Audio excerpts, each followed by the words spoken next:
In this tutorial, I'll show you how to add data to ArcMap. When you come into ArcMap, you're going to see two primary locations where we're going to add data. One is over here on the Add Data tab, and the other one is going to be this catalog. Now, these two places will bring data into this tab here. In our case, we have Washington. We'll be bringing data and putting that onto that map. That Washington boundary has already been brought in. As data comes in, you'll look over here on the Layers tab, and the data will show up here. And so when we are bringing in any individual layers, that point data, that line data, any of that will show up here, and you can organize and edit and modify all that data from this Layers side in the table of contents. So if you have data stored locally on your computer, you'll be adding data through the Add Data tab. Notice if I hit that first one in the drop down, this is going to bring up a folder structure here. Now you can do it through that one, that tab there, or if I cancel that and come over to the catalog is essentially the same thing. Now notice with the catalog, I can pin it here if I want to leave it there, but all of my information I can expand and contract and basically open different folders if I've downloaded that into a file or into a geodatabase. All of that is going to show up here. Now you're going to see that these gray canisters, those are what we call geodatabases. Those are going to house data inside of them.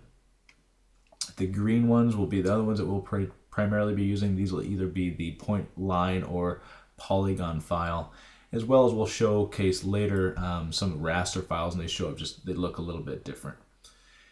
So if we want to bring data from here in, all you really need to do is go ahead and drag that over. So if we take these Washington schools and drag it right over to that map, you will notice a transformation issue that comes up. This is because the data is based off of a different coordinate system than the one that's currently on there. We will cover that more in one of the next lectures.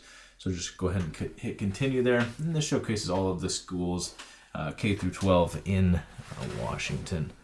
Now, if by chance your catalog doesn't show up, please notice that you can come over here and under that Window tab, the yellow catalog there, that will always show up over here on the side.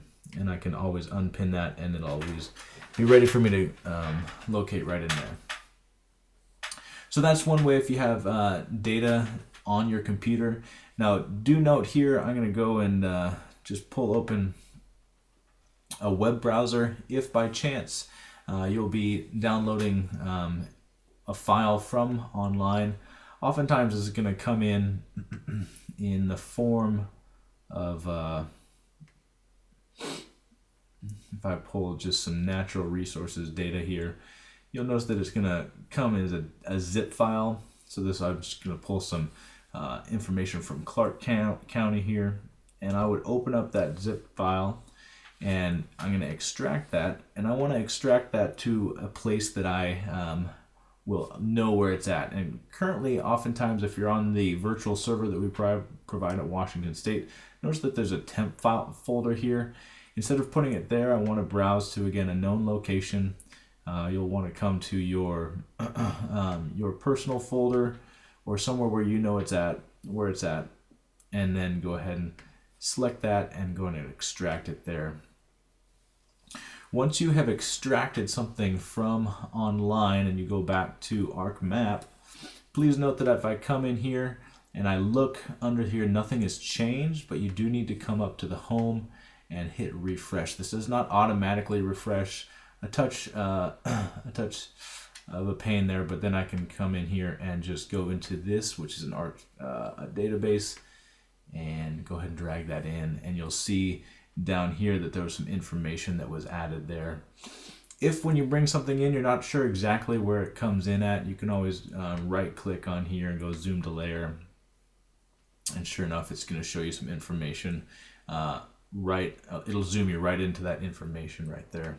So we'll go ahead and zoom back to the Washington boundary back here, and we'll show you one other way to get information downloaded, and that last way is from Arcgis Online. That Arcgis Online information, if you come into the that tab, will bring you to pretty much an almost infinite amount of data that's out there. Now, some of this data is good and some is bad, so one of the ways to check that, if we go ahead and look at Washington State routes. So we're going to go ahead and look at just some transportation routes in Washington State. And if you look at the details here, the details will tell you a little bit about that. It'll tell you a little bit about how the data was taken, who took it, what we call the metadata. You'll see this term here, metadata. Basically, where did that data come from? Anybody can house data up here, so it's really important to know where that came from. And so you can see just a bit more information there. If that data does seem valid, then you can go ahead and click Add, and by clicking that, it will show up onto the map here. Now, sometimes this will take just a little bit of time as you're processing that data from online. All that data is housed online, and you'll see that those routes did come through, but one thing here is that you can kind of see along the edges that the routes came through, so that they are there, but they're hidden by the Washington boundary. So in order to get those to display correctly, what you're going to want to do is look over onto your table of contents and realize that this does not just show what information is being presented here, but it's also an order of what shows first. So you're on the bottom is going to be the state routes and all the way up to the state schools. So if we want this to show, we're going to want that Washington boundary to be down here at the bottom. And one of the things just to note here with those state routes is if sometimes you'll have to click on and back off, and then it'll showcase just some of the glitches that happen with ArcGIS. But in that case, then everything is showing. In the next tutorial, we'll show you a little bit about how to visualize the data differently.